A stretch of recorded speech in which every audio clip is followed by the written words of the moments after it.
Então, Tati, primeiramente, muito obrigada, né, pela sua disponibilidade. A gente vem tentando fazer esse encontro já tem um tempo. Que bom que a gente conseguiu dessa vez. Como a gente tinha conversado, essa aqui é uma iniciativa para a gente conversar sobre o trabalho e o ambiente de trabalho. Uhum. E com um prisma de que o trabalho ele é interior, né? E olhar para o ambiente de trabalho, para as nossas condições de trabalho, como um meio e não um fim a se chegar. Então, a gente vai conversar um pouquinho, então, sobre confiança, sobre pertencimento e sobre equilíbrio, né? Vamos tentar estruturar de uma forma que a gente consiga falar de cada um deles. É um bate-papo fluido. Uhum. E aí a gente estava até conversando aqui como que esses três temas se permeiam constantemente, mas o que a gente quer levar para as pessoas é esse recorte, né? O quanto que a confiança interfere na nossa relação com o trabalho, na nossa comunicação, em especial você que é especialista nesse tema, o pertencimento, como é que interfere na nossa comunicação, na nossa relação, e o tema do equilíbrio. Mas antes, Tati, eu queria muito que você falasse um pouquinho para a gente quem é você, como é que você chegou na inteligência comunicativa, se apresentar para as pessoas. Tá bom, joia, Tati. Então, eu que agradeço o convite, um prazer enorme estar aqui falando sobre esses temas tão importantes, né? E que bom que estamos falando sobre tudo isso dentro das relações de trabalho. O trabalho ocupa grande parte da nossa vida, né?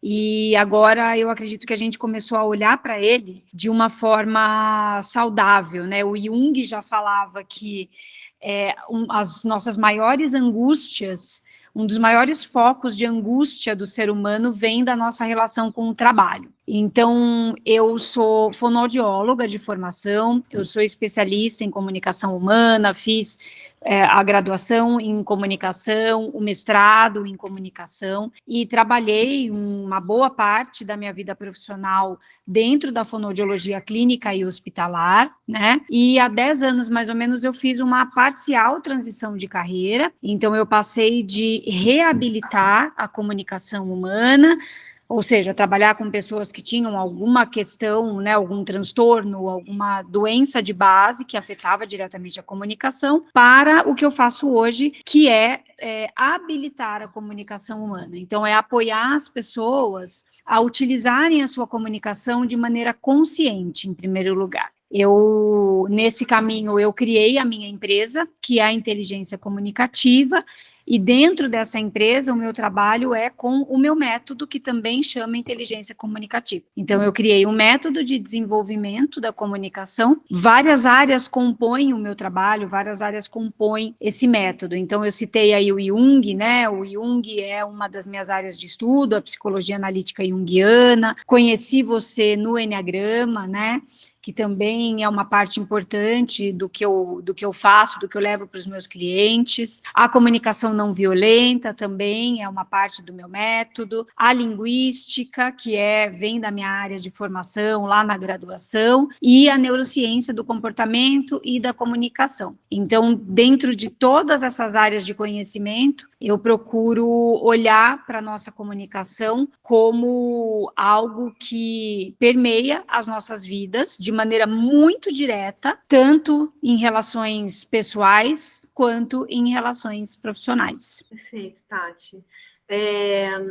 E como é que você vê hoje a relação? Você faz muitas consultorias, né? Você trabalha para empresas. Hoje você tem um leque de atividades de produtos, em especial também para as organizações.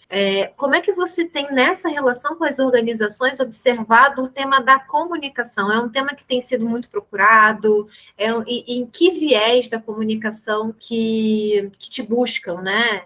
Para trabalhar no 1 a 1, é mais oratória? Qual é a necessidade hoje em relação a isso? Olha, Tati, a comunicação ela tem sido cada vez mais procurada. Então, eu atuo basicamente com treinamentos e palestras, né, ou seja, atendimentos em grupo dentro das empresas e atendo em processos de mentoria pessoas físicas que vêm me procurar para desenvolver a sua comunicação. Então, geralmente, vem de uma dor, tanto da empresa quanto da pessoa física. Então, essa pessoa, ela toma consciência de que tem alguma coisa ali travando, e essa coisa que está travando o desenvolvimento profissional dessa pessoa ou as suas relações pessoais e profissionais está na comunicação. Então, esse é o bloqueio. Elas percebem isso, e isso é bem legal, né? Porque elas tomam uma consciência antes, elas, né? Puxa, não só por meio de feedback que elas recebem, de pessoas da equipe ou de gestores, olha, você está precisando melhorar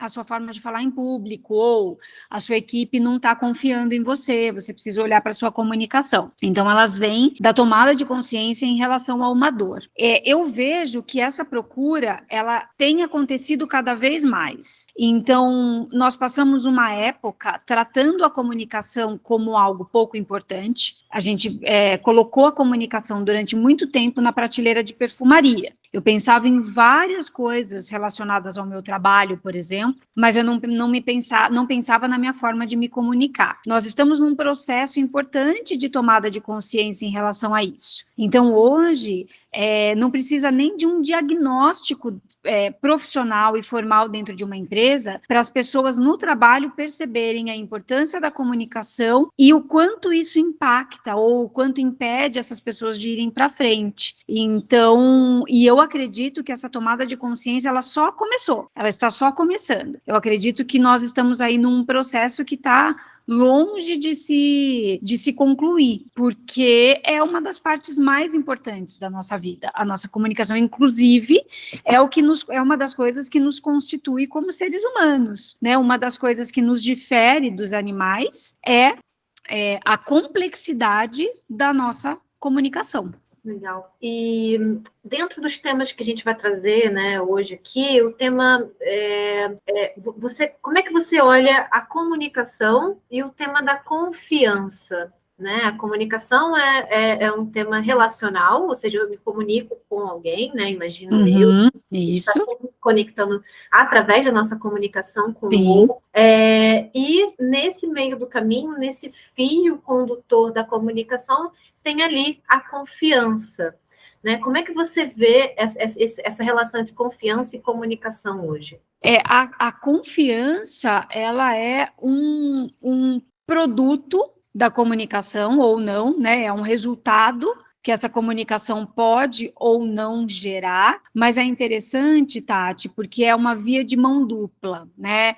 Então, eu gosto de abordar, de pensar na comunicação humana como uma conexão, como você colocou aí, né?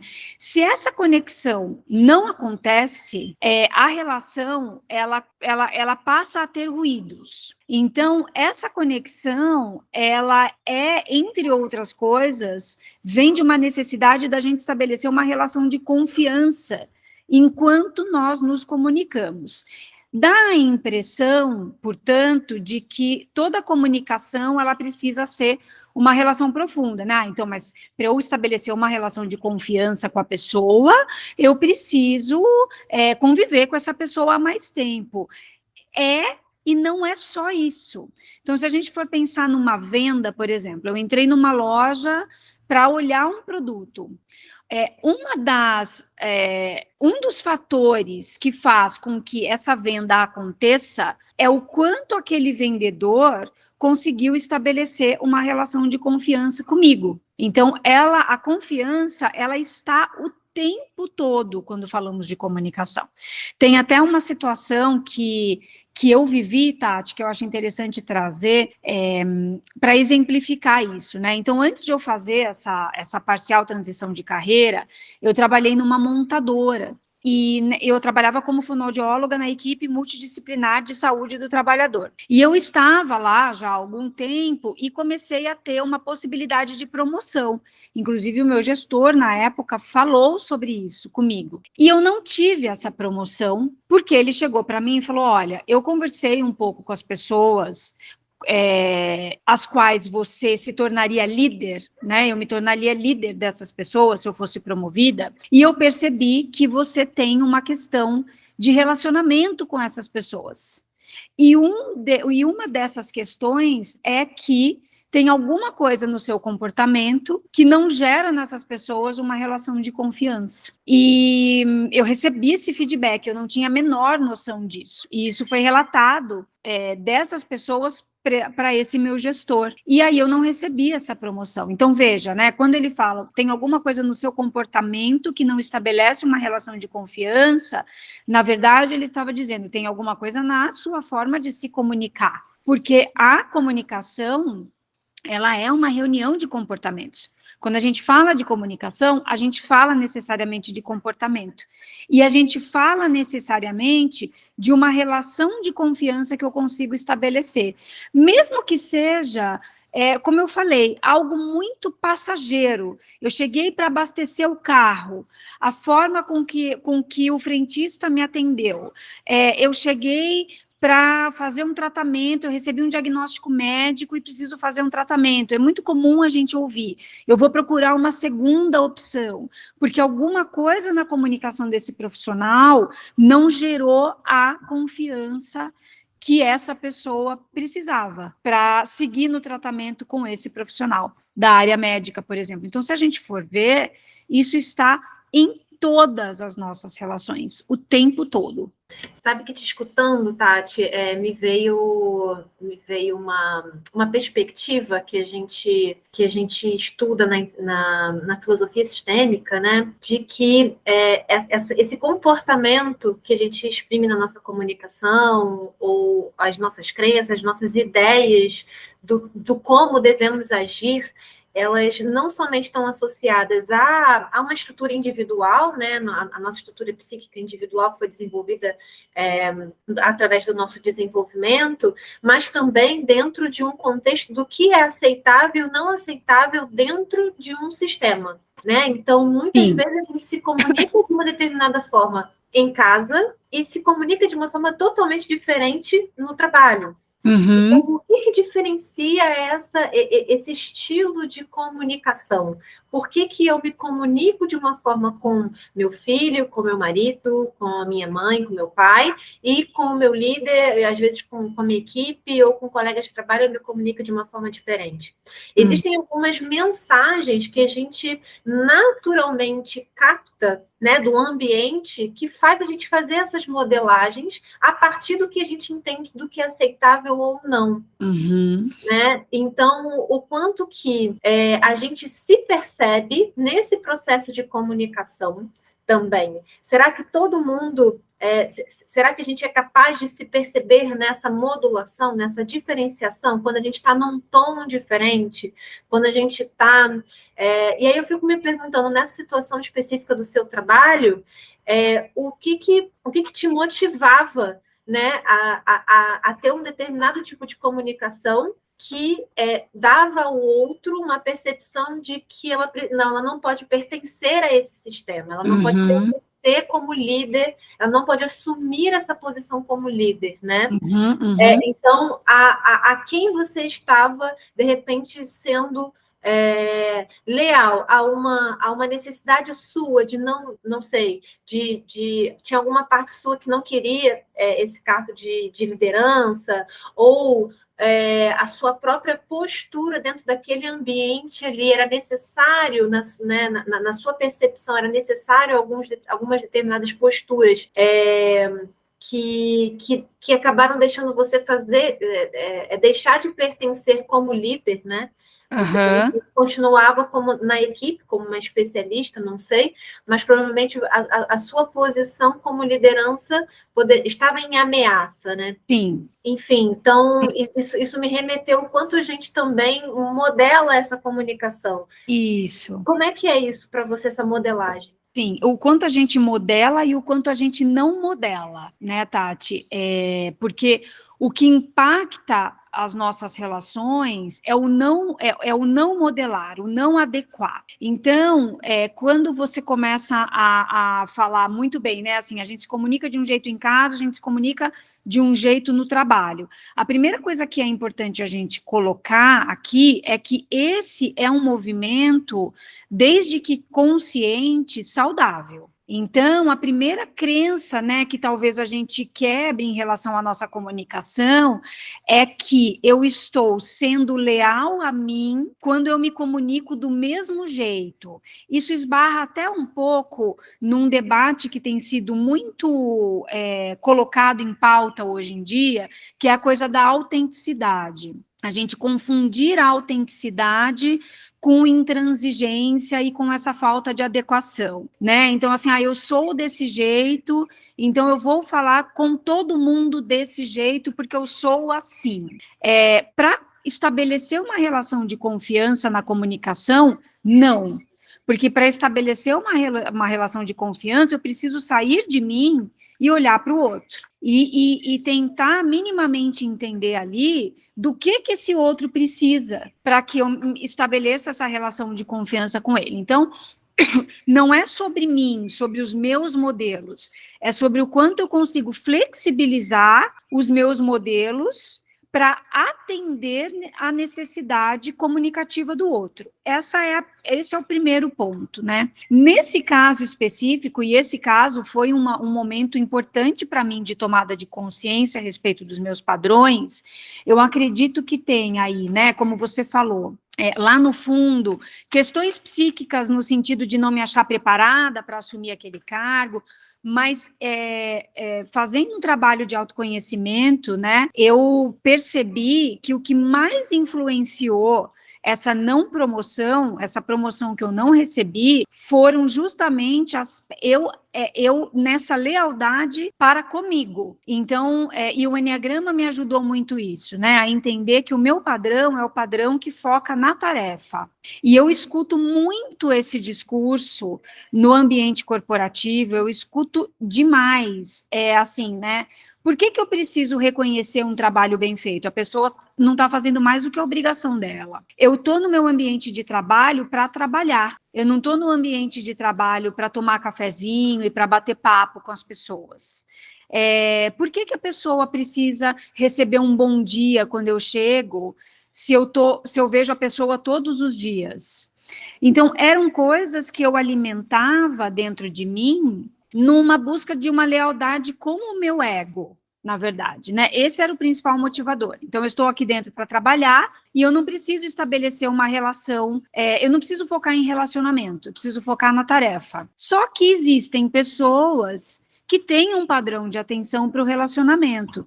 Elas estão certas e eu erradas? De forma alguma. Não tem ninguém certo e não tem ninguém errado. Tem o quanto a gente consegue adequar às necessidades do sistema. E eu não consegui, porque eu não tinha essa noção, né? Eu não tinha noção de que o sistema tinha uma necessidade. Então, eu fui no que era natural para mim, na minha personalidade, né? E aí eu olhei e falei, puxa, não é isso. Eu preciso, na minha comunicação, para estabelecer uma comunicação que gera relações de confiança, eu também preciso sair do meu ego-sistema e olhar para o ecossistema.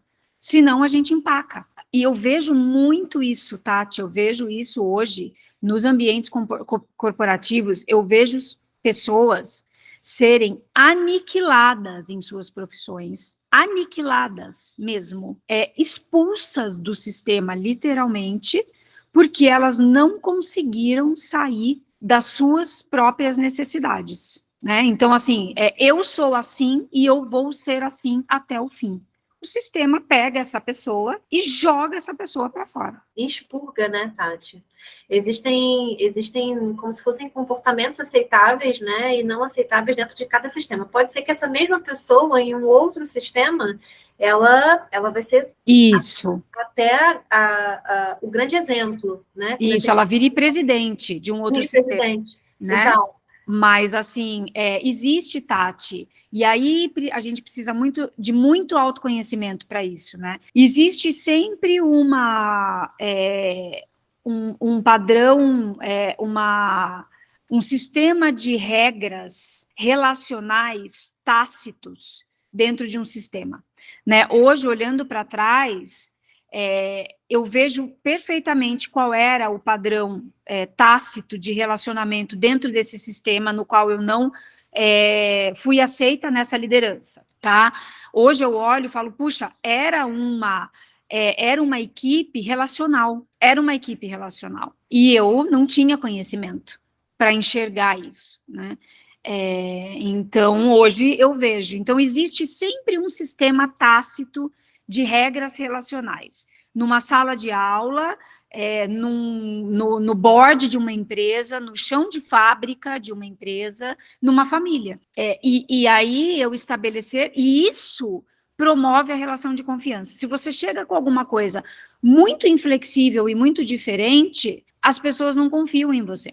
São as regras daquele grupo, né? Isso. E até porque, Tati, se a gente estudar a nossa história, né, enquanto humanidade, a gente também evoluiu do ponto de vista de o quanto que a gente conseguiu fazer, quanto a gente conseguiu pertencer. E aí a gente já entra num outro tema, né? Uhum. O quanto que essa confiança também vem a partir da nossa capacidade, né, de se adaptar a essas normas, a essas regras e pertencer enquanto grupo. E aí o grupo é muito maior do que o individual, né? Então, Isso. como é que você vê o pertencimento em relação à comunicação, né, nos relacionamentos?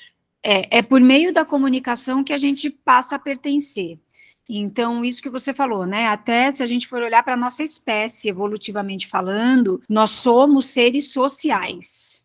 Então, assim, a gente sempre sobreviveu e nos fortalecemos quando o grupo se fortaleceu. E isso até hoje. E isso gera.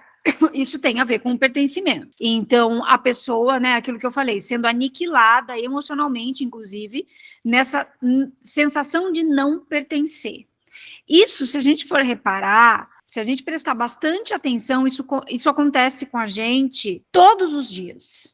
Todos os dias. O nosso cérebro dizendo para a gente, agora você está pertencendo, agora você não está pertencendo. Um exemplo, um feedback de avaliação. Por que um feedback de avaliação dói tanto na gente, né? Entra na coisa do reconhecimento também, que é uma necessidade humana básica, mas entra muito na coisa do pertencimento. Então, a nossa reação instintiva e emocional a um feedback negativo, né, vou colocar assim só para ilustrar, essa pessoa está dizendo que eu não estou pertencendo a esse sistema nesse momento ou a essa relação nesse momento. Nos afeta diretamente aí.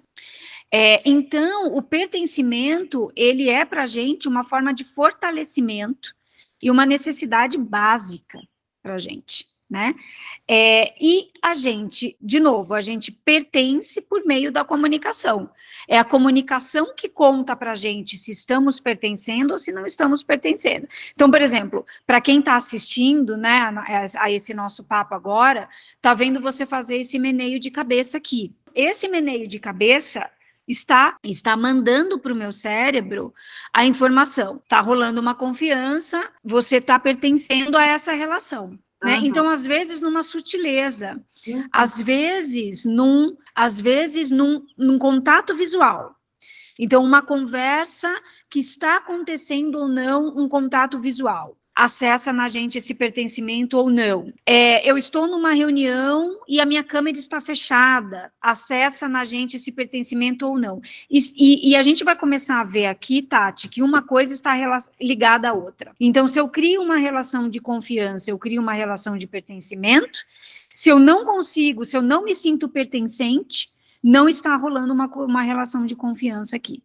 Então, são duas coisas complementares que caminham juntas. Nossa, Tati, perfeito. Você sabe que vieram vários exemplos, assim. É muito interessante isso. Eu tenho uma pessoa próxima a mim que entrou na sala de um diretor e só o fato dele não levantar a cabeça para falar com ela já saiu dali com uma sensação física de que o emprego dela estava em ameaça. Isso. Uhum, ele também fala sobre sobrevivência. Isso. Então, gatilha um instinto, né, de vou morrer, de vou perder meu emprego. O vou morrer é o extremo, né? A coisa toda do código que tem na nossa genético, praticamente, né? Mas chega aí, viu, Né? Tati? Chega aí. É uma sensação lá no final de morte, De né? morte, A isso. minha vida, a minha sobrevivência está em mim. Então, eu vou perder, não gosta de mim, não me aprova, vou perder meu emprego, não vou ter o que comer, posso morrer, né? Então, é uma coisa muito rápida, ativa instintivamente todos os nossos gatilhos. Isso. Enquanto que a gente reage através da comunicação, né, Tati? Isso. Então, assim, a pessoa pode emudecer, a pessoa pode ser agressiva, a pessoa pode fazer, mas você não vai me olhar, você não vai levantar a cabeça, exato, né? Então, o quanto que, de fato, você falando assim, vieram vários exemplos que acontecem com outras pessoas, acontecem comigo também. Você falou do Enneagrama, eu, enquanto uma emocional, o quanto que isso não dói fisicamente, mas me dói emocionalmente, né? No sentido de rejeição, né? E que também leva para esse lugar de se eu vou ser rejeitada, posso ser excluída do pertencimento, e eu posso sucumbir, né? É literalmente isso. Enfim, é muito interessante essa perspectiva, e eu nunca tinha percebido que é a comunicação no canal disso tudo, né? A não verbal e a verbal. A não verbal e a verbal. E para essa situação especificamente, Tati, a não verbal, ela conta muito mais. Tá? Então, assim, até uma dica, né? Esse exemplo que você deu do líder não ter levantado a cabeça é um exemplo clássico que eu fazia. Então, assim, um exemplo para ilustrar, né? Um dos componentes que recebi o feedback, não vai receber essa promoção porque não tem uma relação de confiança, eu fazia isso. As pessoas entravam para conversar comigo, eu não virava para elas, né? Eu falava, não, pode falar, eu tô aqui. Por quê? O meu foco estava na tarefa e não no relacionamento. Então, a dica aqui é para isso, né, para você acessar o pertencimento do outro, para você fazer com que o outro se sinta pertencente e você também se sentir pertencente, porque é um feedback automático, né? De novo, é uma via de mão dupla. A principal via para o pertencimento é a via não verbal da comunicação. Por quê? Porque a nossa comunicação não verbal é a nossa comunicação social. Os nossos canais sociais são prioritariamente não verbais. Então, contato visual, para a nossa cultura, né, de latinos, brasileiros, brasileiras, é fundamental. Isso que você falou, né? Se virar, a pessoa vê que a minha postura está virada para ela, o meu corpo está virado para ela enquanto ela fala. Isso é muito importante. Isso acessa de uma maneira, assim, instintiva mesmo o pertencimento de todo mundo. Os gestos que eu uso com as minhas mãos, o meu tom de voz é muito importante para gerar esse pertencimento. Então, o principal foco da nossa comunicação aqui, para isso, para o pertencimento e para a confiança, é a comunicação não verbal. E como que a gente chega nesse equilíbrio, né, Tati? Porque, assim, ao mesmo tempo que existem pessoas, né, você trouxe o seu exemplo, eu vou dar o meu exemplo, né? Às vezes, eu percebo que eu faço isso em excesso, dar atenção demais, parar as minhas tarefas para eu poder dar atenção ao outro, escutar demais, falar demais. Então, aonde que a gente, como é que a gente consegue perceber na nossa comunicação ou nessa relação de confiança que existe um equilíbrio, já entrando no terceiro tópico nosso? Legal. Nós temos sempre forças, né, relacionais que podem trazer para a gente esse equilíbrio. Então, eu gosto de pensar no Enneagrama justamente porque eu consigo entender, e o Enneagrama é uma forma da gente pensar esse equilíbrio. Eu gosto muito de metodologias, de métodos, né, de descrição de traços de comportamento e de personalidade para a gente pensar esse equilíbrio. Então, o Enneagrama é um deles. Dentro do Enneagrama, além das 9 personalidades, eu gosto muito da questão dos 3 centros de inteligência. Gosto muito, que fala isso, né? Pessoas com padrão de atenção para a tarefa, pessoas com padrão de atenção para o relacionamento e pessoas com padrão de atenção para a informação. Isso para a gente pensar num tripé aí da nossa comunicação relacional. Eu gosto bastante. Jung trouxe para a gente os padrões de introversão e extroversão. Esse também é um padrão bem legal da gente pensar. Tudo isso para a gente trazer consciência e trazer equilíbrio, porque nós temos, independente do método de descrição, de traço de comportamento e de personalidade, de motivadores que você escolher, é importante que você saiba que nós temos sempre todos aqueles vetores, todas aquelas forças dentro de nós. Então, o Enneagrama são 9 personalidades, nós temos as 9 dentro da gente. Centros de inteligência são 3, nós temos os 3 dentro da gente. Jung, extroversão, introversão, nós temos as 2 forças dentro da gente. Não é porque você se considera uma pessoa introvertida que você não pode desenvolver a extroversão em você. Isso é equilíbrio. O equilíbrio, então, é eu sair do meu lugar natural, e aí o que eu chamo de natural é aquilo que a gente tem a sensação de que veio com a gente de fábrica, sabe? Tem um ponto da nossa personalidade que a gente tem a sensação que é um chip que veio com a gente. Então, a ciência, ela não entra num acordo em relação a isso. Algumas falam de características inatas, características genéticas, né, que é o que a gente está chamando de natural, mas o certo é que temos isso que vem com a gente de fábrica e o que a gente desenvolve por conta do meio, né? Então, a família, o nosso sistema familiar, o nosso sistema relacional, de uma forma geral, vai colocando também características, principalmente comportamentais, na gente. Então, a gente precisa sair desse lugar do que me é natural. Eu preciso sair desse padrão de eu nasci assim, eu me comunico assim, desde que eu me conheço por gente, portanto, vou morrer me comunicando assim. Isso é desequilíbrio. Isso é o desequilíbrio.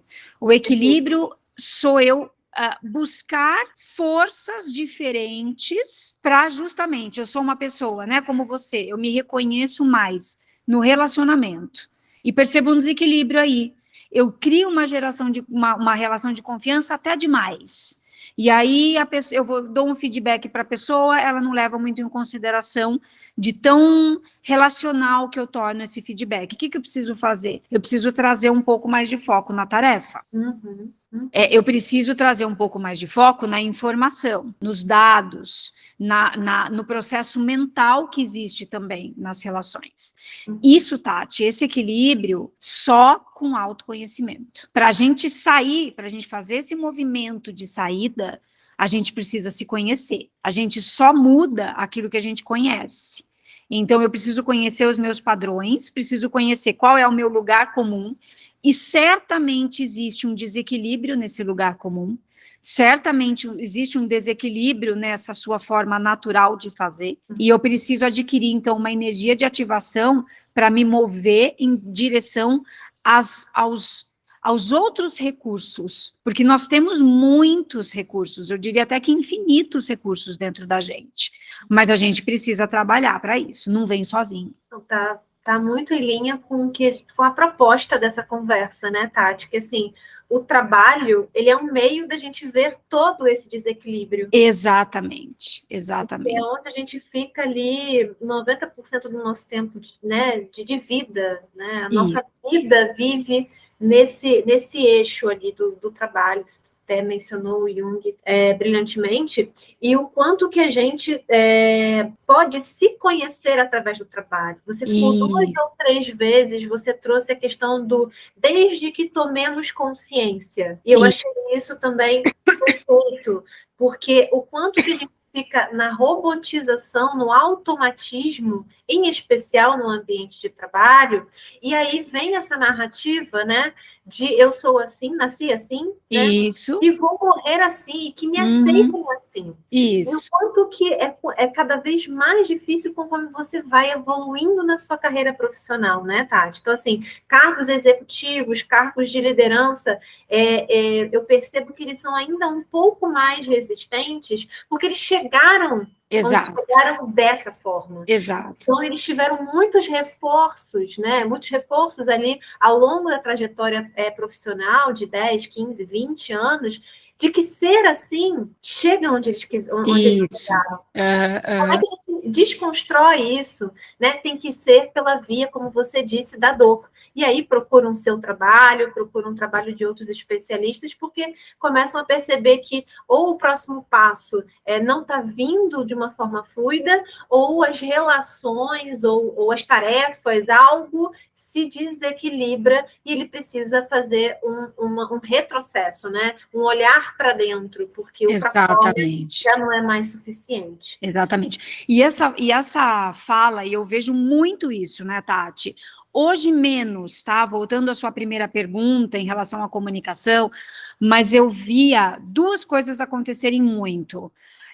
Nossa, mas comunicação a gente muda? Não, comunicação, eu me comunico assim, não tem como mudar. Ou eu falo bem em público, ou eu nunca vou falar, né? Ou você nasce um grande comunicador, ou essa competência não é para você. Isso é uma falácia, né? A comunicação, como eu enxergo, inclusive, como uma forma de inteligência, a gente consegue desenvolver, tá? Então, essa é a primeira coisa. A segunda coisa, essa questão, né? Mas eu sou presidente, eu sou CEO de uma multinacional. Eu cheguei até aqui com a minha forma de me comunicar, ou seja, atrela o sucesso, o que ele considera como sucesso, a uma comunicação muitas vezes violenta, uma comunicação muitas vezes agressiva, né? Um padrão de comunicação que não estabelece confiança. Legal, mas aí se você for ver, Tati, essa pessoa acaba vendo, tá? Ela acaba vendo. E muitas vezes é nesse momento que ela chega para mim, com o trabalho comigo. Existe alguma parte na vida dela que está em desequilíbrio. Então, assim, quando a pessoa apresenta essa fala, mas eu cheguei até aqui como CEO de uma multinacional me comunicando assim, você pode ter certeza que em algum lugar da vida já tem um desequilíbrio aparente. Ou relações familiares, ou saúde física, saúde mental, né? Em algum lugar esse preço está sendo cobrado, porque não adianta se a gente e isso essa é a evidência do desequilíbrio. Essa é a evidência do desequilíbrio. Então, eu foquei tanto a minha energia aqui, que eu desequilibrei aqui. E aí a gente volta também na sua aquela questão que você colocou inicialmente, que também é um desequilíbrio. Eu me comunico com a minha família do mesmo jeito que eu me comunico no meu trabalho. Eu cansei de ver CEOs usando a seguinte expressão, porque daí eu marquei uma reunião com meu filho, eu precisei fazer uma reunião com os meus filhos em casa, então assim, chamar a conversa com os filhos de reunião. Então, essa falta de flexibilidade, ao contrário do que muita gente pensa, né? Tem muita gente que pensa que, eu já pensei isso, inclusive, que equilíbrio é eu me comunicar do mesmo jeito no meu trabalho e em casa. Não, isso não é equilíbrio. Equilíbrio é eu conseguir entender as necessidades do sistema do meu trabalho e fazer as minhas adequações possíveis a ela e entender que no meu sistema familiar existem outras necessidades, que é aquilo que eu falei aquele sistema tácito de regras, né? É basicamente isso. Hoje a gente vê esse sistema tácito de regras como cultura, né? Isso. Então, e aí, por isso a importância da gente entender a cultura da organização, que no final do dia é aquilo que é o mais intangível de tudo, né? Para além daquilo que está desenhado na parede lá das empresas. E os fatores, Tati, principalmente subliminares dessa cultura, né? Porque quando a gente fala em cultura organizacional, a gente parte do pressuposto que tudo está colocado de maneira assertiva, e aquilo se torna tangível até, né? Eu sei que aqui eu preciso o dress code, eu sei que aqui na reunião quem começa falando é o gestor ou a gestora. Então, assim, tem essa cultura que ela é clara, ela é declarada, mas os grandes desafios acontecem no que está subentendido, né? No que está tácito, no que você percebe ali nas entrelinhas, não é assertivo. Então, você só descobre que é importante, por exemplo, para as pessoas com as quais você trabalha, e buscar um café para você e trazer um café para a pessoa que está do lado da sua mesa, por exemplo, ali no dia a dia, se relacionando com essas pessoas, né? Existe um meandro de relacionamentos ali que você só percebe quando você está ali. Então, a cultura, ela tem essa questão clara, evidente, falada, declarada, mas ela também tem uma questão ali mais perceptiva, né, no âmbito das nossas percepções indiretas, e a comunicação, ela é também muito indireta, né, ela não é necessariamente clara e assertiva o tempo todo. Perfeito, Tati. A comunicação, ela permeia tudo isso, né? Isso. Do verbal, do não verbal, do que é dito, do que não é dito, do que é feito. Se comunica para além da voz, né, Tati? Exatamente. Para muito além, Tati, tem mais alguma coisa que você gostaria de complementar sobre confiança, equilíbrio, pertencimento, que a gente não tenha falado aqui, que você gostaria de falar e complementar para as pessoas que estão vendo a gente, escutando a gente? Tati, eu acredito que contemplamos, assim, os pontos principais desses 3 tópicos, e acredito que estamos deixando a mensagem mais importante, né? Que a comunicação não é sobre você, a comunicação é sobre como você sai dos seus padrões e olha para o outro. Então, eu estou num momento que eu estou estudando muito sobre carisma, estou até colocando conteúdos nas minhas redes sociais sobre isso, e o carisma, por exemplo, é um exemplo interessante para eu trazer aqui, né? Não parece ter diretamente relação com esses 3 pontos, mas tem, porque a gente entendeu o carisma como algo muito plástico, né? Como algo muito até próximo à vaidade. E, na verdade, hoje, o que a ciência nos mostra é que o carisma, ele é muito mais também sobre conexão, sobre relação de confiança, sobre escuta, né? A relação de confiança, o pertencimento, eles vêm muito, muito mais por meio da escuta do que por meio da nossa fala. Então, a gente tem uma ideia de que o bom comunicador é aquele que fala bastante, né? A gente usa até assim, ela é uma pessoa comunicativa, ela fala pra caramba. O bom comunicador é aquele que escuta, em primeiro lugar. Então, talvez a gente passe a vida desenvolvendo a nossa escuta e seja um caminho sem fim, porque é algo tão profundo e que a gente está tão distante de fazer da melhor forma que a gente precisa continuar olhando para isso e praticando para o resto da nossa vida. Então, a mensagem principal dentro desses 3 pontos é essa: para eu estabelecer confiança e pertencimento, e me sentir pertencente também, eu preciso trazer o equilíbrio, que é justamente eu lançar mão de o que não é natural para mim. É sair do meu padrão. Perfeito, Tati. Muito bom mesmo. A gente falou sobre autoconhecimento, sobre tomada de consciência, falamos também sobre o poder que o trabalho pode ter nesse processo de autoconhecimento. Te agradeço muito a disponibilidade mais uma vez, foi um grande prazer ter essa conversa. Fala das suas redes sociais, você está no Instagram, está no LinkedIn, qual é o... Tô sim, Tati. Então, no meu Instagram é @Tatiana, C de casa, L de lápis, Vial, V-I-A-L, e no LinkedIn, Tatiana Vial. Perfeito, maravilha. Então, pessoal que está acompanhando a gente, siga a Tati, ela tem conteúdos maravilhosos nas redes sociais. Tati, mais uma vez, obrigada, e a gente Eu que agradeço. Numa próxima oportunidade. Prazer enorme, Tati. Me chame sempre que virei sempre. Sempre um prazer estar aqui com você. Um beijo. Beijo, obrigada.